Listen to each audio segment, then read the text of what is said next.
yagamba nti sanurihim ayati ngenda balaga obubonero bwange fil afaqi wa fi anfusihim obubonero obuli ewala nnyo nabo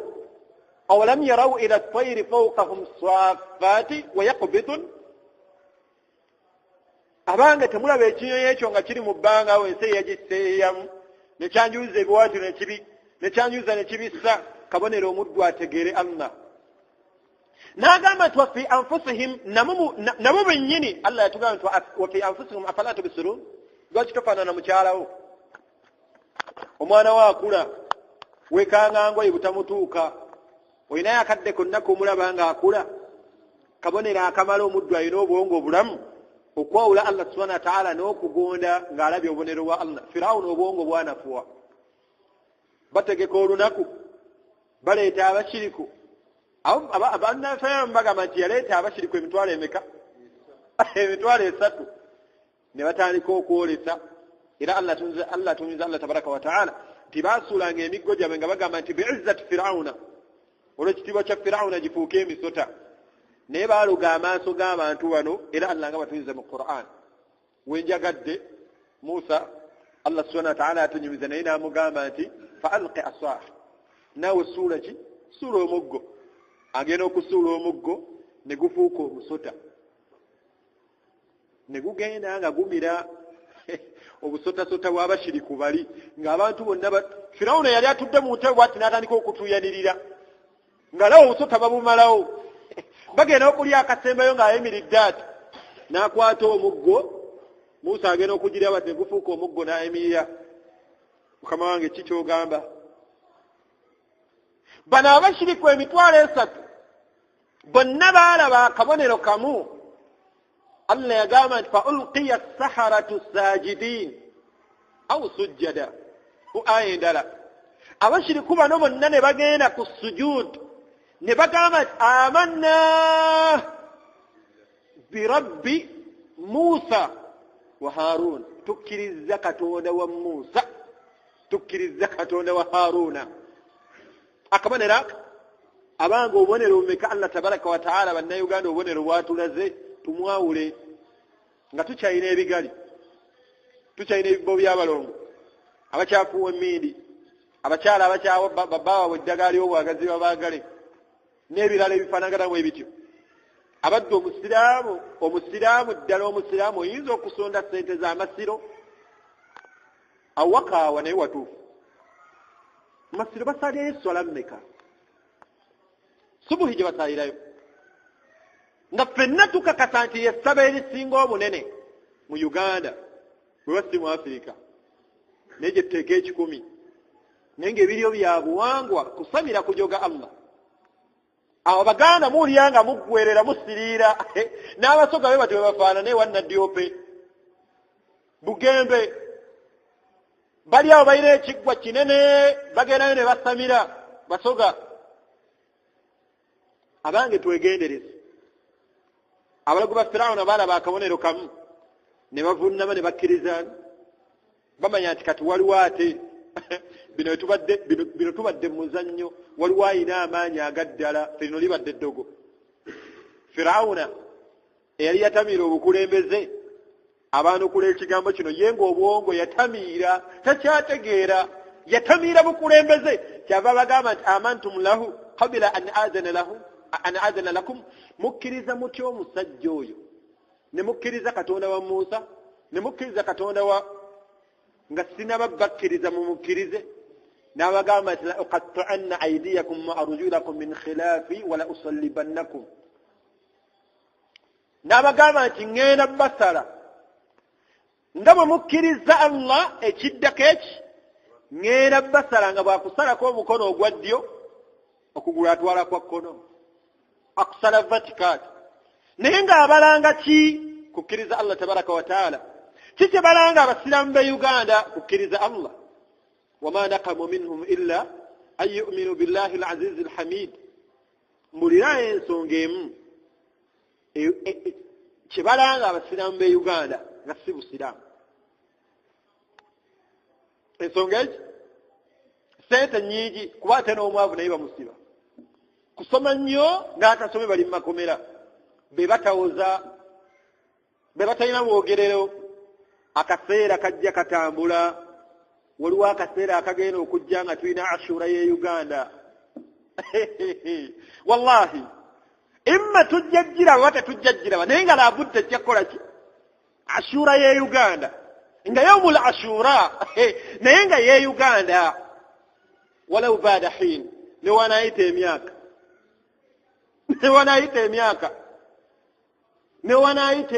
wallahi Firauna we nabi yali akula mu bukulembeze bwe byali binyweza bukulembeze bwe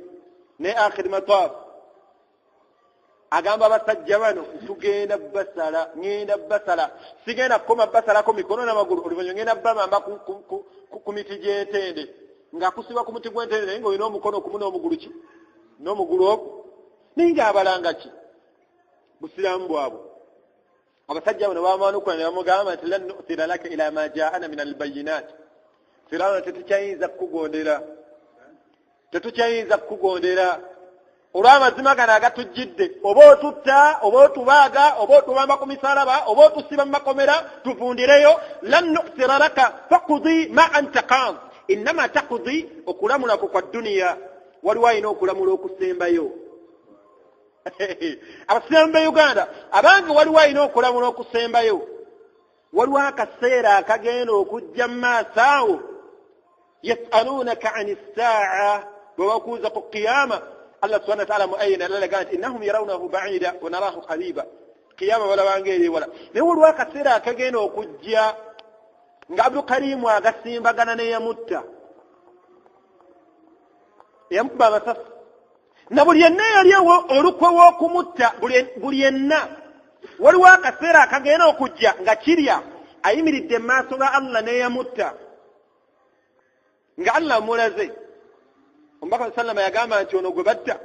agenda gamba yamutta agenda gamba Allah nti Allah omuddo oyo mubuuze yansitira ki nga bahiga abuuze yamutta nti Allah omuddo oyo mubuuze yansitira ki bahiga alina abaana be bali awo baana bato tebannamala de P7 naye babalesa kitaabwe gavumenti ekyanoonyereza eyakirya bakyanoonyereza Abdul Karimu gwe batandikirako gavumenti ekyanoonyereza ila mata akaseera kajja walau baada hin babanu Israeli baali mu bulamu obusinga okuba obwakanyigo naye baalaba kutaasa kwa Allah olusuubira lwe bali batasuubira n'emyaka gye baamala nga bafugibwa bubi balyazaamaanyiziddwa waayitawo akabanga Musa alayhi salatu wassalaamu alaba embeera ekaayi adduka ne babanu Israeli badduka kiwejjowejjo bali ku mazzi batuukanga amazzi ge balaba bwe batunula emabega balaba emmamba balaba tiyagaasi balaba military balaba special forces flying squad nga bye balaba emabega nga bali ku mazzi tebalina yadde omuggo wadde omuggo nga Musa yekka yakutte omuggo babanu Israeli bamugamba nti ya Musa inna lamudrakuna kati we bituuse tuzikiridde sirya essuubi eriwadde mu bannayuganda laba Allah aleeta ekinene bamugamba nti owange Musa tuzikiridde laba omusajja wuuyo ajja n'ejje lyatumaze Musa asika obwongo bwa bani Israeli nga naffe bwenjagala tukuŋŋanye obwongo bwaffe ku kigambo kya Musa kye yagamba banu Israeli yabagamba nti inna ma'iya rabbi wano wendi Allah wange ndi naye abanga abasiraamu ba Uganda Allah waffe waali huwa al-awwal wal-akhir wal-zahir wal-batin qawiyul aziz yagamba nti walillahi junudu as-samawati wal-ard Allah yagamba nti ayina amaje mu nsi ne mu ggulu wama ya'lamu junuda rabbika illa hu teri yamanyi maje ga Allah okujjako ye oyo tuyinza omuvaako ne twesigamira ebitali Allah amanyi olutaasa lwagenda okutaasa abasiraamu be Uganda abange fatawakkal ala alhayy twesigamira Allah tabaraka wa ta'ala alladhi la yamut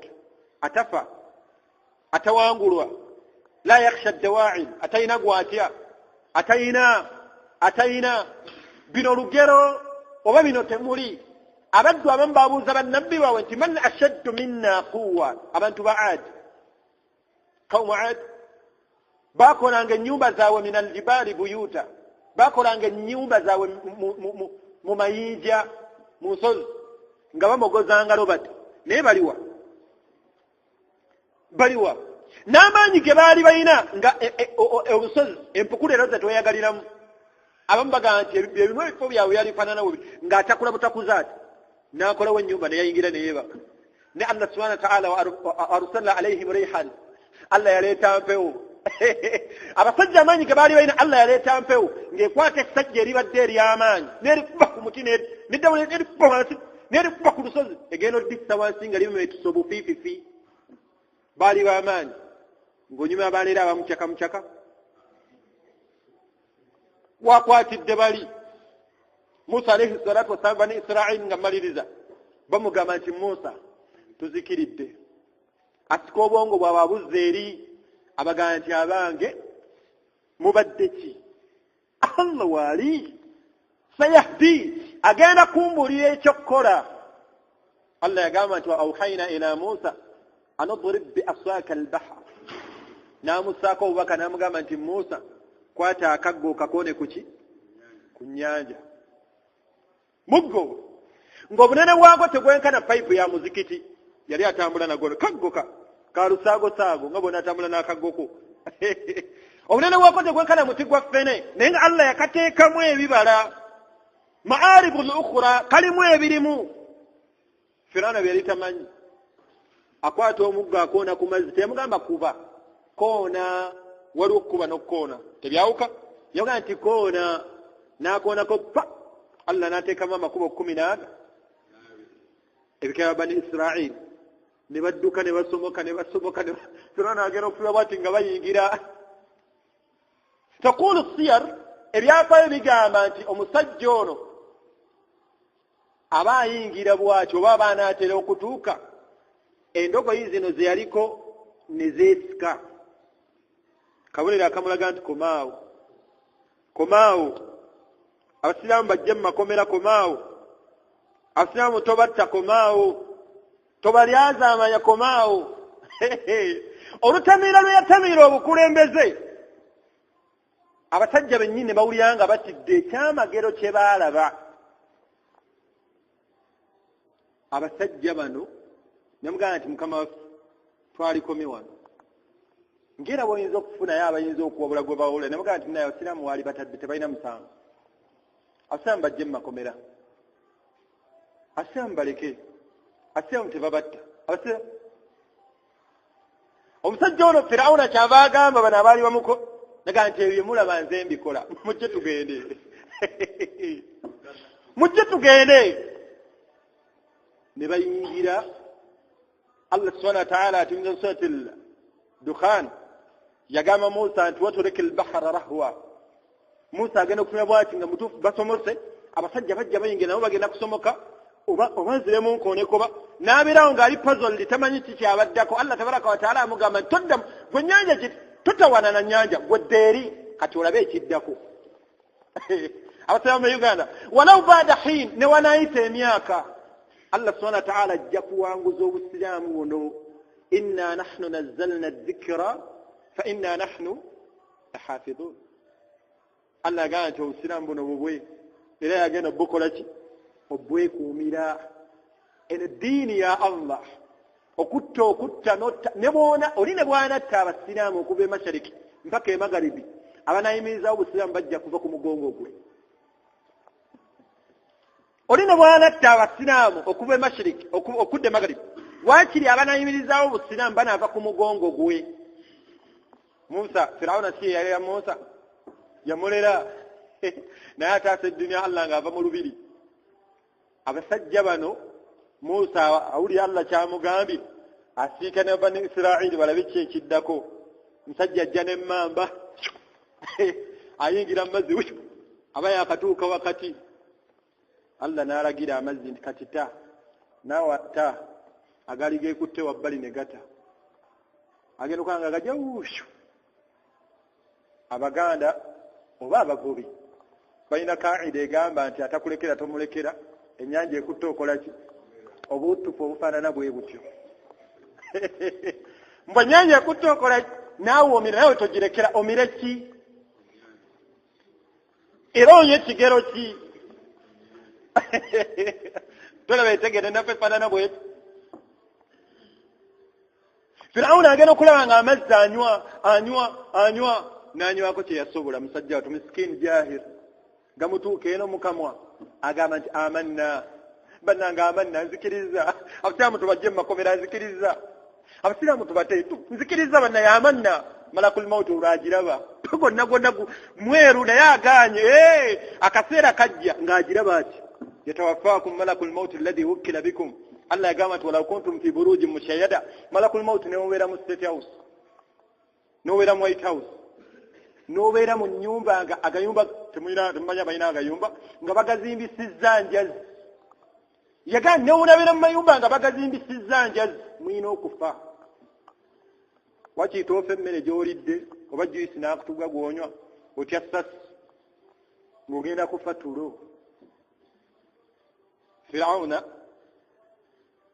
hadithi mu Jibril alayhi salatu wassalam anyumiza omubaka n'amugamba nti law ra'aytuni, singa wandaba sipiidi gye najjirako, wa adussu lwahamu fi fami firawuna, nkwate ettaka ndisuule mu kamwa ka Firawuna. Jibril n'agamba nti khiftu, natya ng'omusajja ono ayinza okwogera ekigambo fayanaalu biha ila rahmatillah, ayinza okwogera ekigambo Allah n'amusonyiwa nga saagala amusonyiwe. Ma ja'ala Jibril hadha al-bughd, kyekyaleeta Jibril okufuna okunyiiga okwo kwe yanyiiga. Jibril alayhi salatu wassalam yake nyini yagamba omubaka, yagamba nti ghadabtuhu, omusajja ono namunyiigira olunaku lwe namuwulyanga agamba nti ana rabbukumul a'la, nze Katonda wammwe owa waggulu. Jibril yanyiigira ku Allah, ffe twanyiigidde ku Allah. Jibril anyiigira ku ani? Ng'akasajja kano kajoze Allah nagamba nti kafa sigenda mukkiriza ko ayinza okwogera ekigambo kisa kya Allah nkimanyi n'amusonyiwa. Jibril n'amuba tiketi ettaka mu kamwa. Allah subhanahu wa ta'ala kennyini n'akoonamu nagamba nti al-ana Firawuna okkiriza kati ng'obonyabonyeza abasiraamu ebbanga n'okkiriza kati, ojojobeza abasiraamu n'obusiraamu okkirize kati. Allah subhanahu wa ta'ala n'amulaga nti ate kati kino kikyali kituuza, wala adhabul akhirati akbar, naye ebibonerezo by'ebinene ku qiyama. Bw'atyo Allah n'amuzikiriza. Lunaku olw'yawmul ashura babbanu Israa'ili ne banywa ku mazzi, teri yakaaba. Allah yagamba nti fama bakat alayhimu ssamaa okuttibwa kw'omusajja afaanana bw'atyo mu bujeemu bwe, eggulu teryakaaba, n'ensi teyakaaba, teriyo yafiirwa okuggyako waliwo abaafuna. Eddiini ya Allah n'esituka, eddiini ya Allah n'emera, naye ng'olutaasa Allah lwagitaasizza abattiddwa naye ng'alinayo omuddu we ye gw'aterese wamuterese gw'agenda okukozesa okutaasa ki eddiini ye. Abanga abakkiriza bwetyo oba bwetyo enkola ya Allah. Allah subhanahu wa ta'ala yagamba qad sami'a, yagamba nti innama an-najwa min ash-shaytaani liyahzuna alladhina amanu. Mazima ddala obukuukulu we mulaba ebikolwa ebimu babikola liyahzuna alladhina amanu, banakuwaza. Naye yagamba nti walaysa bidarrihim shay'an illa biidhnillah, tebayinza bakosa okuggyako ekyo Allah ky'abaasiimye obbagezesa nakyo. N'agamba nti wa ala Allahi falyatawakkal almu'minuun, abaddu eri Allah subhanahu wa ta'ala eri okwesigamirwa abaddu abakkiriza Allah, abange twesigamire Allah ensonga zaffe zonna.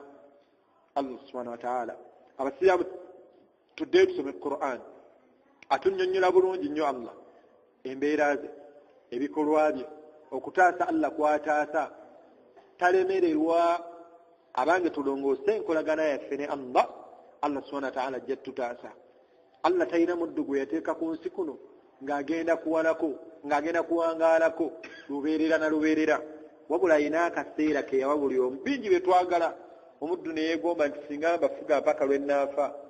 naye ng'agenda kaseera konna. Ng'omuddu wayinza okwegomba okuwangaala mukyalo mpaka lw'anaafa, naye ng'agenda kufa wiiki eddako. Omuddu yeegomba okulaba ku baana be awangaale nabo, oba omuddu ne yeegomba nti abaana bange bano n'abasane mu kiraamo nti bwe baba bannaaza, Allah n'aleeta ng'ate yakola ki? yanaaza abaana be yaziika abaana be abange byonna Allah subhanahu wa ta'ala yabiina abasiraamu be Uganda yawmul ashura olunaku oluliko ebyokuyiga bingi ng'ekifaananyi ky'olunaku olwo kyekifaananyi kyennyini eky'obusiraamu leero bifaanagana mu nsi yonna ekyattisa ba Hamza baali babalanga ddiini bonna bye batta basse babalanga ddiini Sumayya amannya ge mutumya abaana bammwe Abu Jahali ne banne bamugamba nti wange tugenda kuleka okutuusa nga muvudde mu ddiini ya Muhammad ne bakwata omukyala Sumayya ne bamufumbita ekiso mu bwereere bwe ne bamutta Abu Jahali Ammar ibn Yasir bakwata Yasir kitaawe bamukwata emiggo paka emiggolo gyamutta naye nga bamulanga ekintu eki kukkiriza Allah tabaraka wa taala kukkiriza Allah tabaraka wa taala kyekissa Uthman bamulanga kukkiriza Allah tabaraka wa taala bw'atyo taarikhi agenda ddiŋŋana noonyayo omuddu alina ensonga lwaki yatta Abdul Karim ani alina ensonga lwaki yatta Kirya ani alina ensonga lwaki yatta Bahiga ani alina ensonga lwaki yatta Kiggundu ani alina ensonga abanga abakkiriza twesigamira ekitiibwa Allahu tabaraka wa taala eddiini ya Allah fenna ne waba atugjeewo alina abalala bajja okuleeta bayimirizeewo ki bayimirizeewo eddiini ye naye buli musiraamu yenna kyobeera weeraliikirya Allah nga tannantwala agenda kuntwalira ku ki nga ndi mbaddu abayimirizaawo eddiini eno obanga ndi mbaddu abamenyeewo eddiini eno oba abayambye mu kumenyawo eddiini eno abasiraamu tuddeyo tusome ku Qur'an tuyitirize nnyo okusabira baganda baffe abali mu makomera abalimu baffe abalamu abakyaliwo n'abalimu baffe Allah subhanahu wa ta'ala beyatta beyatwala tusabire Allah subhanahu wa ta'ala abasaasire abasonyiwe byabasobako n'abaliwo abatukuumire era abanywereze ku mazima abali mu makomera tusaba Allah subhanahu wa ta'ala abajjeyo n'abantu be n'ab'enganda zaabwe Allah subhanahu wa ta'ala abawe obugumiikiriza yawmun ashura bwetyo bwefaanana olunaku olwo Allah bwazikiriza akasajja abanu Israel oba Musa alayhi salatu wassalam okwebaza kwe yali yeebaza Allah n'abeera ng'asiiba olunaku olwo nawe kityo nabbi bw'asanga bali gye twatandikidde nga balusiiba n'alusiiba era n'alagira n'okubeera nga olunaku olwo tulukola ki tulusiiba kyemmaliriza nakyo kiri mu sunna mu lunaku olwo omuntu olusiiba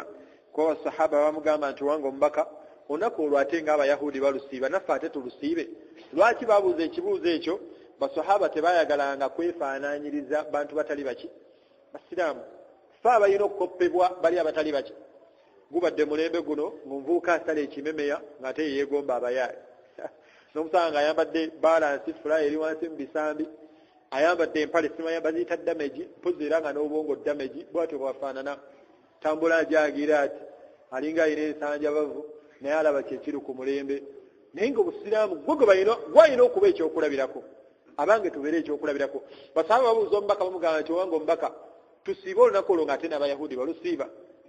nabbi kyava agamba nti Allah subhanahu wa ta'ala wanaaba mpadde obuwangaazi n'ensangibwawo ashura omwaka ogujja nja kusiiba olunaku olw'omwenda then nsibe n'olunaku olwaki